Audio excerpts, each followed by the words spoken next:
Welcome to Extreme Genes, brought to you by The Church of Jesus Christ of Latter-day Saints.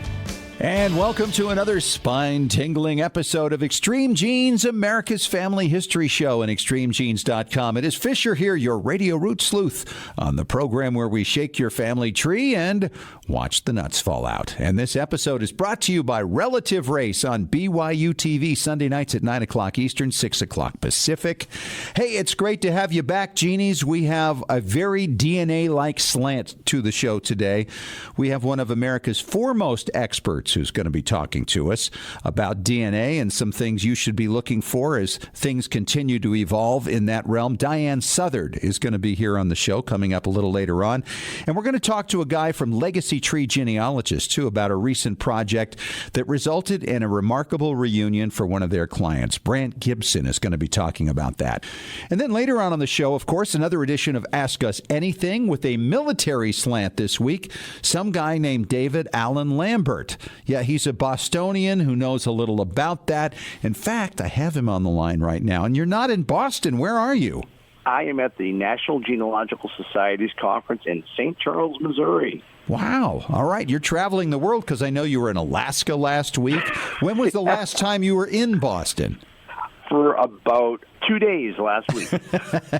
And, of course, David is the chief genealogist of the New England Historic Genealogical Society at AmericanAncestors.org.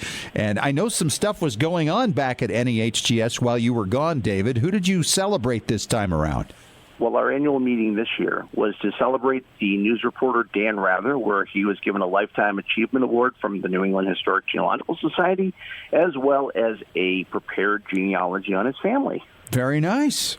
All right, let's get started with our family histoire news today. And where do you want to begin, David? Well, let's start with confusion. How about if you work in your family genealogy and you get a lot of the same names? How about if you were William Williams the 10th? Yes. The conundrum of, do you name your son William Williams the 11th? No pressure there.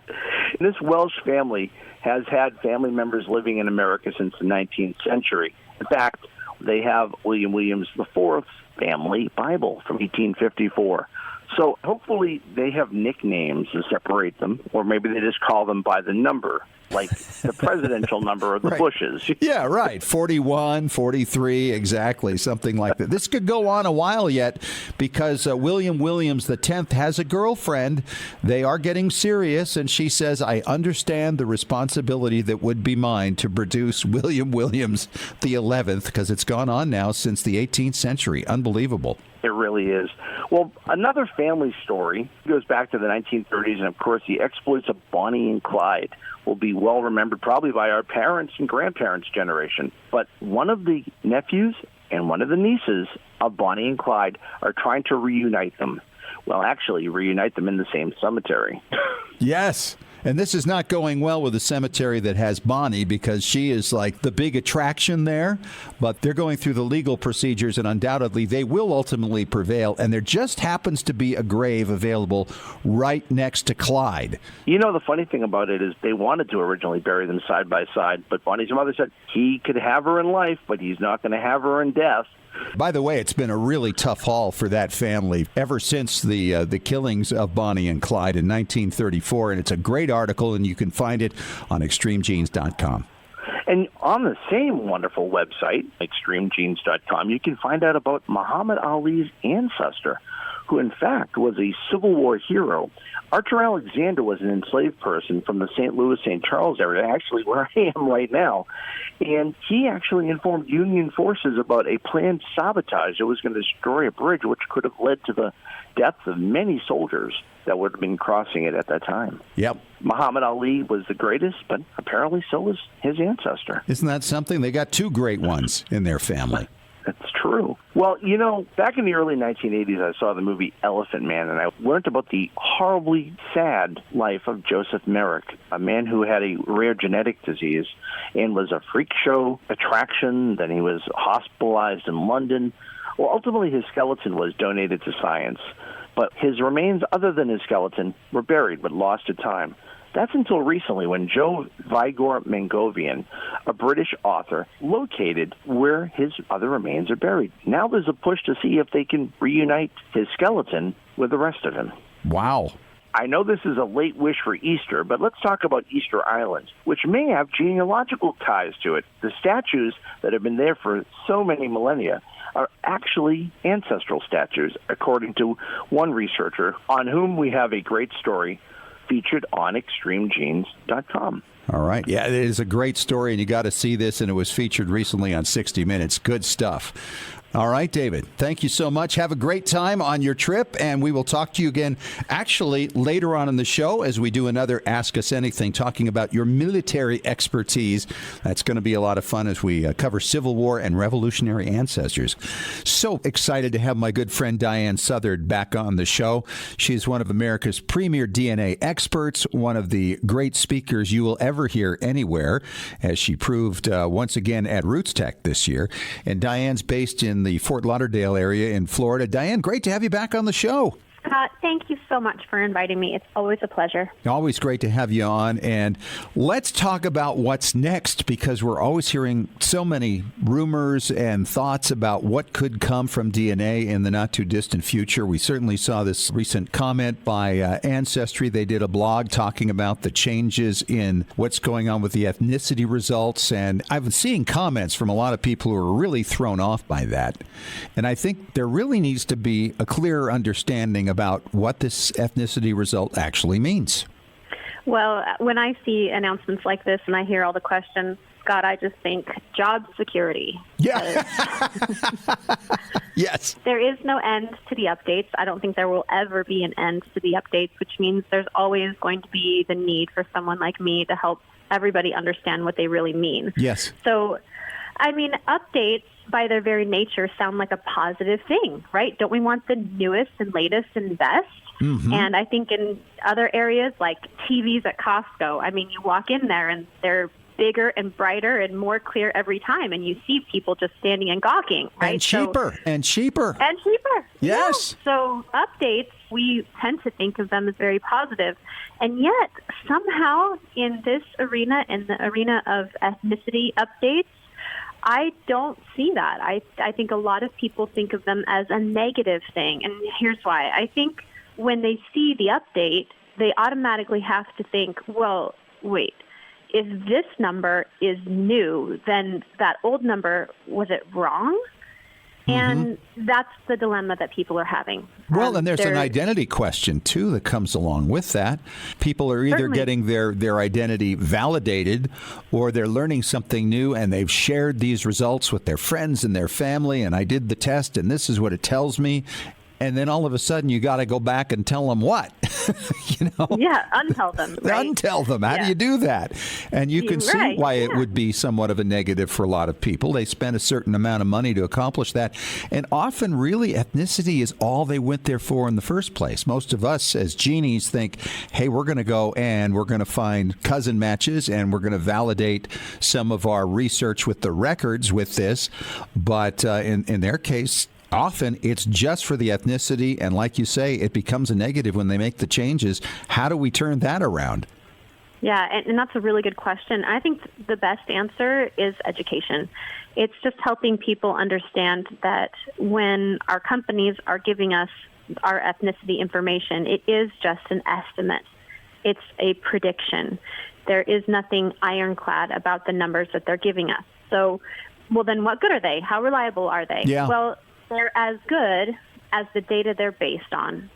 So one of the things I like to encourage people to do is every testing company, they give you your results, but there's also always a little link that says something like show all populations.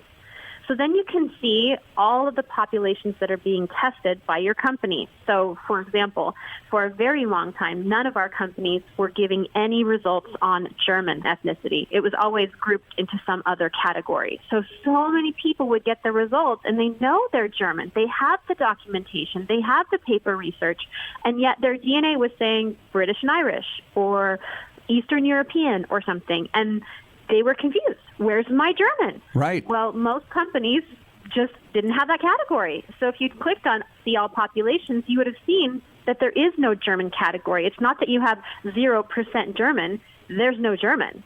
And I think most of our companies have now updated so that there is a German category.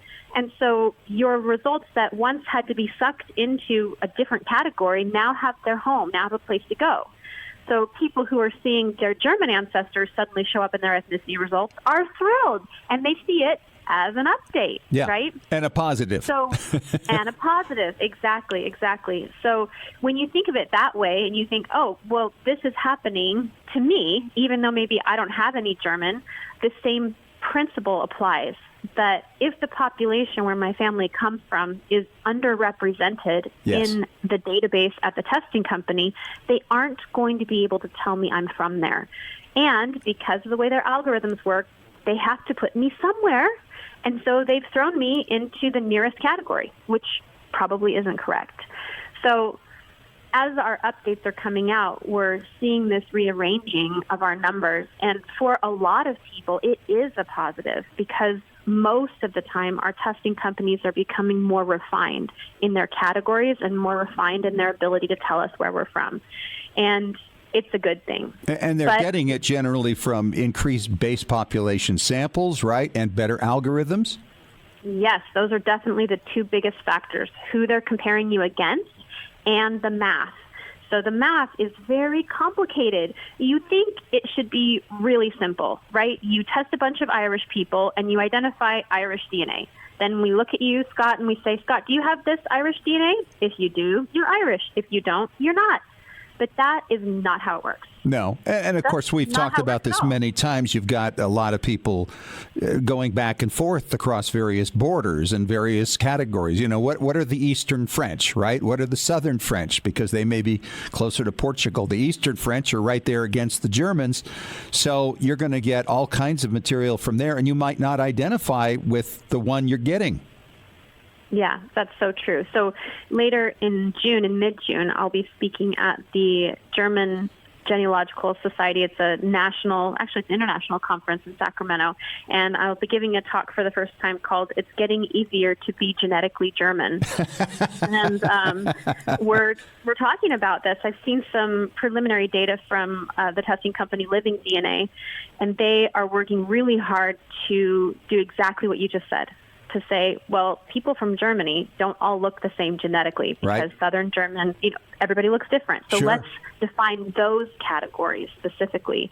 And so it's been really fascinating to see some of their initial results and how you can tell the difference between different places in Germany based on genetics if you have the right reference populations and the right math. Wow. And it's been really cool to see that. So what else? What's next in DNA do you see coming around the corner? All right. Well, so we just talked about the one kind of result, your ethnicity result. The other kind of result, as you mentioned, is your match list, that list of DNA cousins. So we're seeing updates in both areas. And one of the biggest updates we're seeing in our match list is automation. So at RootsTech, both Ancestry DNA and MyHeritage DNA released a fancy way of viewing your matches. So Ancestry calls it through lines, and MyHeritage calls it the theory of family relativity. Yes. So both of these companies have very large connected family trees. And what they're trying to do is merge this record-based research with your DNA research in ways that are valuable to you. So it's a collection tool. It's based on mostly on your trees, actually, and just a little bit on your DNA, which can cause some problems. For example, in Ancestry's tool, what they do is they gather anybody they can see who's a descendant of a particular ancestor. Like my great-grandfather, he actually had 5 kids, and most of those lines are represented in the database. I think I have like 13 people who are his descendants in the database. Yes. So Throughline gathers all of those people together for me and shows me their relationships, and it's really handy. Yes, and I've had great success with it myself, and I've really appreciated it. And it's beta, though. It's still getting developed, and it changes every few weeks the way they present it. But nonetheless, you can see that this is going to be a really useful tool.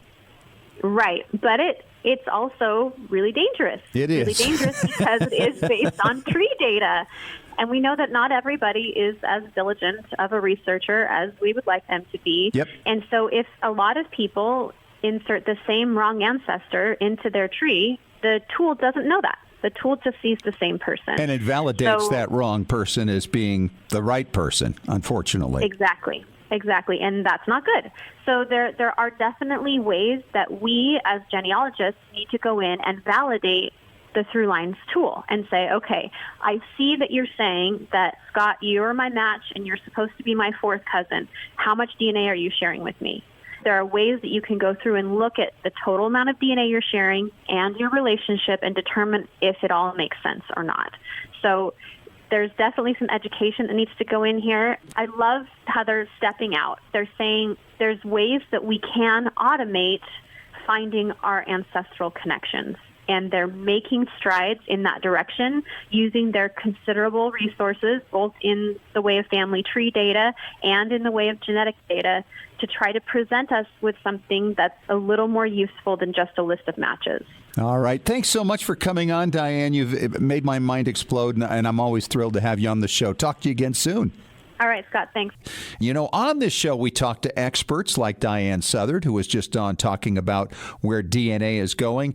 And then there's that practical application of DNA in solving cases, and in many cases, identities, especially of people who are adopted. And this goes on every day, but it's interesting to follow the process that takes place. If you're listening and you've considered perhaps that you want to pursue your birth family, if you're an adoptee. And we have Brent Gibson on the phone right now, and he is a caseworker with Legacy Tree Genealogists. And Brent, it is great to have you on the show. How you doing? Doing great. Thanks for having me. Excited to be here. You know, it is always a fascinating thing to help somebody who has struggled finding their birth family, because it's a life-changing thing to do for someone, isn't it? And it's not something that just anybody can do. You have to have a certain level of expertise. So let's talk about this recent case you recently had. And I know that the person you were working with has given you permission to talk about it. So let's explain exactly what the situation was. Yeah, sure. The client that came to us last year, she had been adopted as an infant.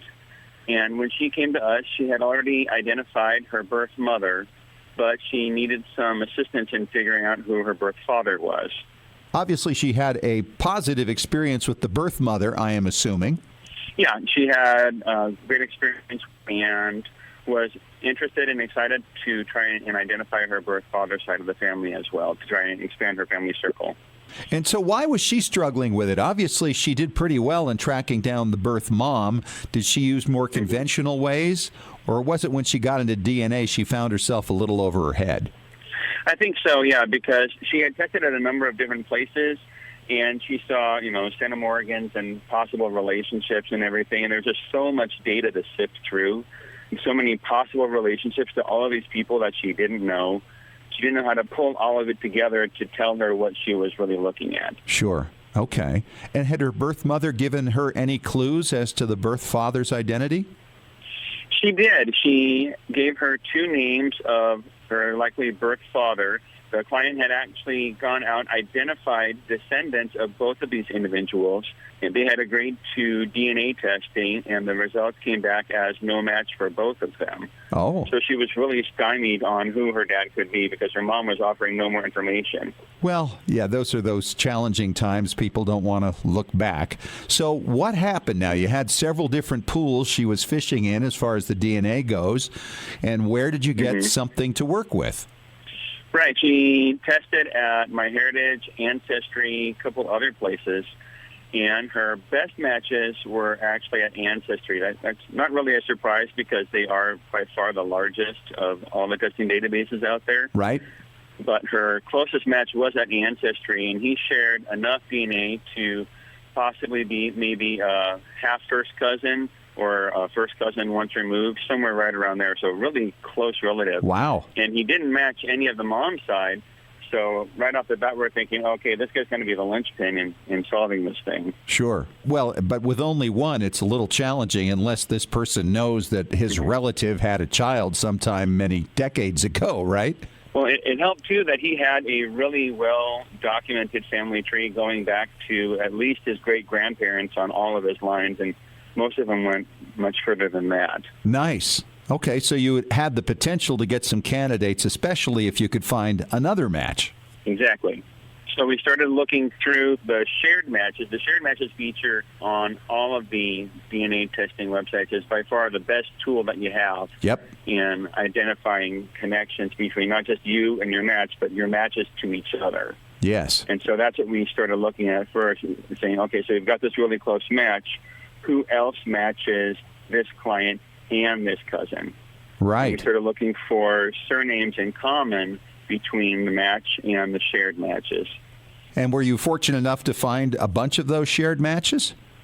We did, actually. There was one line that was only back to his great-grandparents, and he only had their names, no dates or places or anything.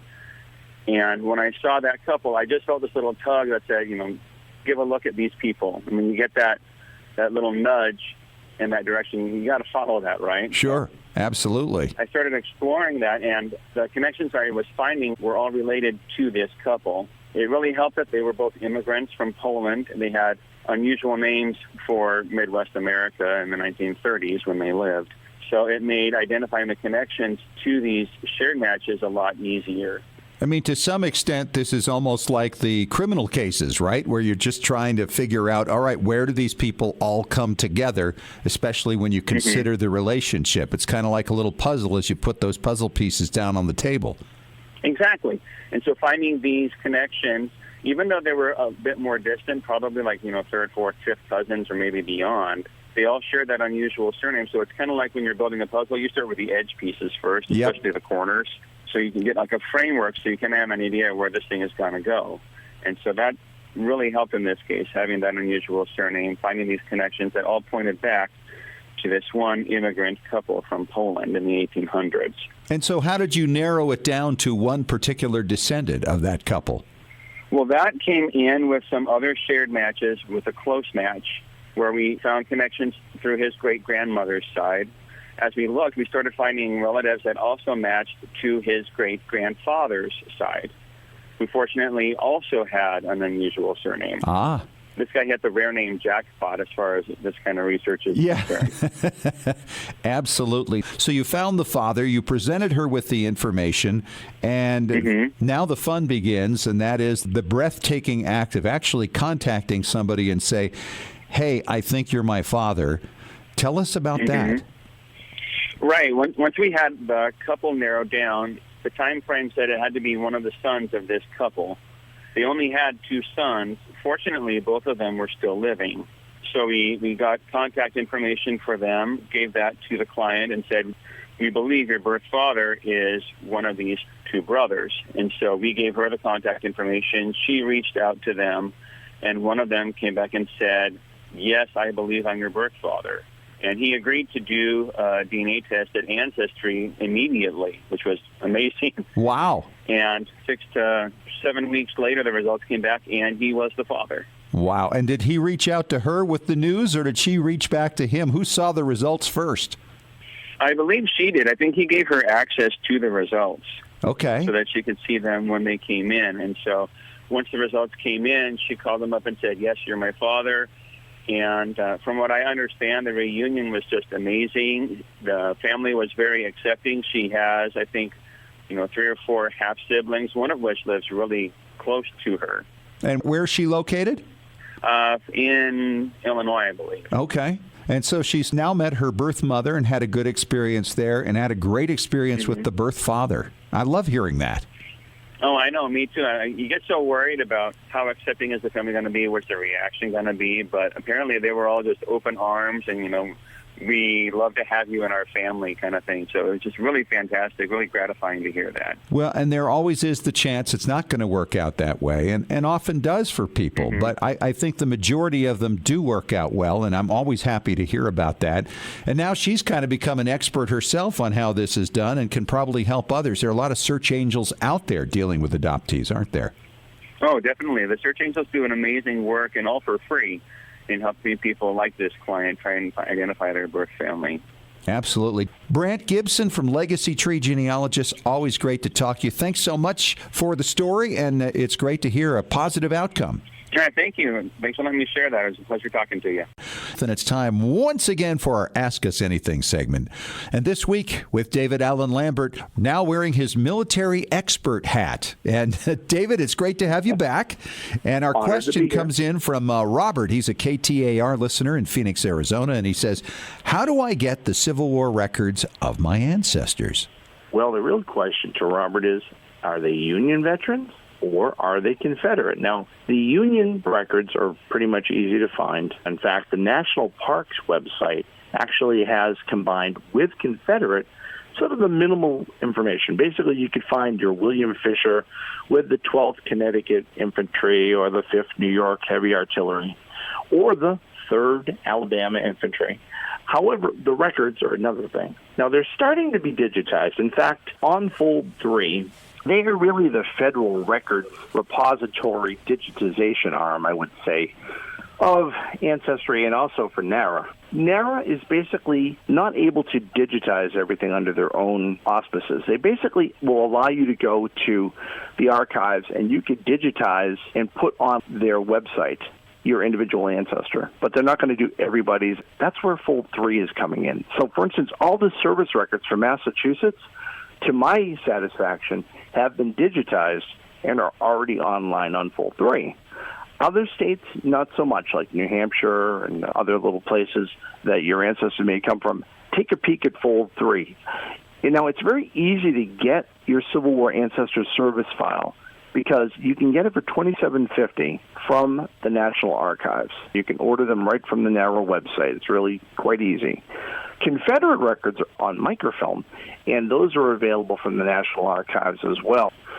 The Confederate pensions are a little different. Now, obviously, with the Union Army, you're going to get a pension for disability, or your widow might get one, obviously, if you're killed in the line of action or you died and your widow collected after the fact. That was from the federal government, right?